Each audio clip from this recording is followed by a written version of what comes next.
पूर्णिमा का व्रत करने का कारण क्या है? आप इतने सालों से कर रही हो, कई माताएं कर रही होंगी पूर्णिमा का व्रत, एक समय फलाहार करती हैं, एक समय भोजन करती हैं। 12 महीने की पूर्णिमा करो, मना नहीं है। और पूर्णिमा उठाने का भी समय होता है चैत्री, चैत्र के महीने की जो पूर्णिमा होती है चैत्री पूर्णिमा पहली पूर्णिमा मानी जाती है, इसलिए चैत्री पूर्णिमा को सिद्ध पूर्णिमा कहते हैं, कार्य सिद्धात्री पूर्णिमा कहते हैं, मनोरथी पूर्णिमा कहते हैं। इसलिए पूर्णिमा का व्रत कहाँ से उठाया जाता है? चैत्र के महीने की पूर्णिमा से पूर्णिमा का व्रत उठाया जाता है कि मैं महीने की पूर्णिमा करूंगी तो वो चैत्र पूर्णिमा से उसको उठा लिया जाता है। पर उसका एक नियम रहता है, आप फलाहार करें अपनी जगह पर है, पर एक समय भोजन कर रहे हैं वो अपनी जगह पर, भोजन के साथ में मीठे के साथ थोड़ा दूध की सामग्री होना जरूरी होती है। और क्यों करते हैं पूर्णिमा का व्रत, किस लिए किया जाता है, क्यों करा जाता है, उसका व्याख्यान वर्णन शिव महापुराण के अंतर्गत स्कंद पुराण में लिखा गया।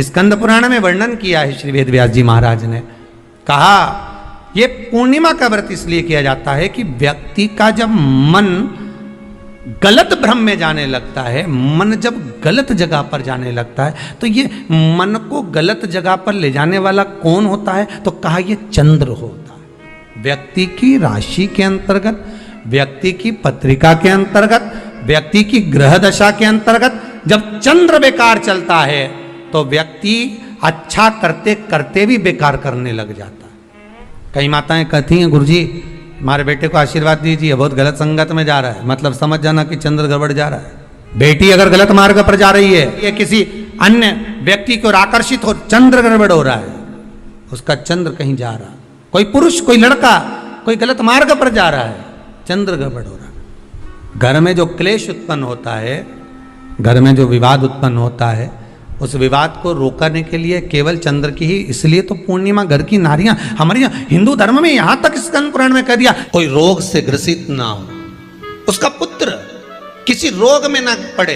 अगर किसी माता का पुत्र मान लो किसी नशे में डूबा हुआ है, कोई नशा कर रहा है और गलत नशा है, आपको लग रहा है कि ये नशे में डूबा हुआ है, आपको लग रहा है कि मदिरापान में, मांसाहार में या अधिक गांजा आदि का जो भी नशे होते हैं उसमें डूब चुका है, और माँ उसको समझा रही है तू नशे में मत डूब, तू इस काम को मत कर, तू ये गलत कर्म मत कर।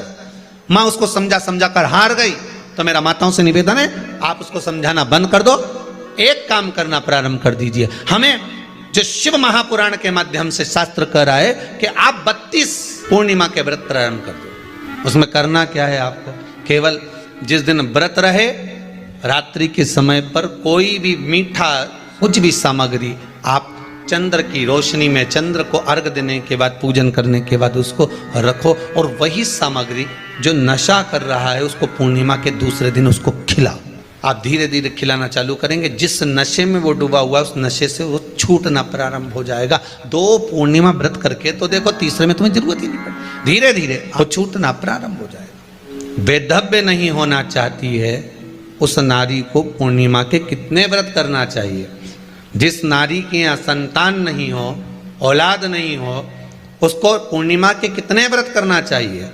जिस नारी का पुत्र पति बहुत बीमारी से ग्रसित हो, लग रहा हो कि ये मेरा बेटा बहुत बड़ी बीमारी में घिरा हुआ है, तो नारी को कितने व्रत करना चाहिए? स्वयं भगवान कृष्ण ने माता यशोदा को द्वापर में भी बताया है कि पूर्णिमा के 32 व्रत होते हैं।